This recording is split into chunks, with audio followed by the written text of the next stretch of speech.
The trouble is that we have one-sided minds. And we notice the wave of life when it is at its peak or crest.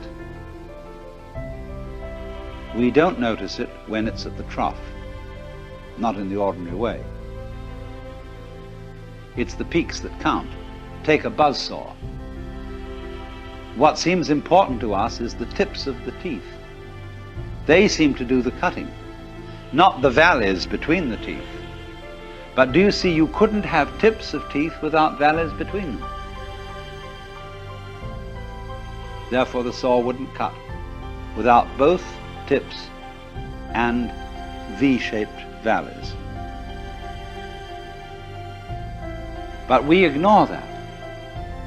We don't notice the valleys so much as we notice the mountains.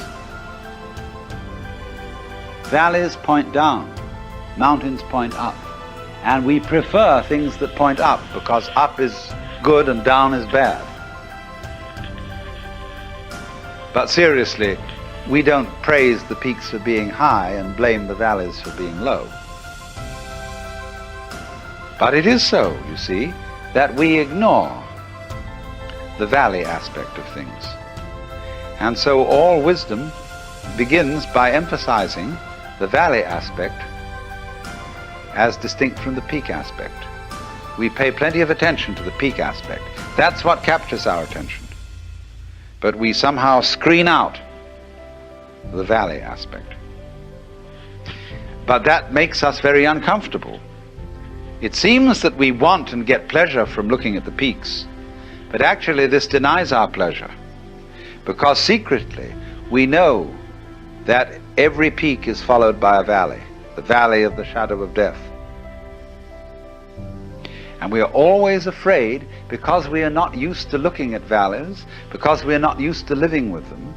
They represent to us a strange and threatening unknown. Maybe we are afraid the principle of the valley will conquer, and the peaks will be overwhelmed. Maybe death is stronger than life, because life always seems to require an effort. Death is something into which you slide effortlessly. Maybe nothing will overcome something in the end. Wouldn't that be awful? And so we resist change, ignorant of the fact that change is life, and that nothing is invariably the obverse face of something. Most people are afraid of space. They ignore it, and they think space is nothing. Space and solid are two ways of talking about the same thing. Space, solid. You don't find space without solid, you don't find solids without space. If I say there's a universe in which there isn't anything but space, you must say space between what? Space is relationship. And it always goes together with solid, like back goes with front. But the divisive mind ignores space. And it thinks that it's the solids that do the whole job, that they're the only thing that's real. That is, to put it in other words, conscious attention ignores intervals because it thinks they're unimportant. Let's consider music. When you hear music, what you really hear when you hear melody is the interval between one tone and another.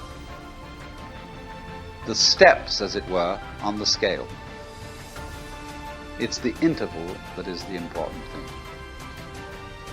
So in the same way, in the intervals between this year's leaves, last year's leaves, this generation of people and that generation, The interval is in some ways just as important, some ways more important, than what it's between.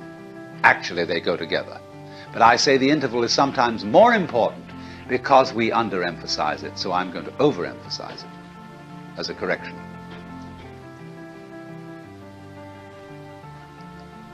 So space, night, death, darkness, not being there, is an essential component of being there. You don't have the one without the other, just as your buzzsaw has no teeth without having valleys between the tips of them. That's the way being is made up.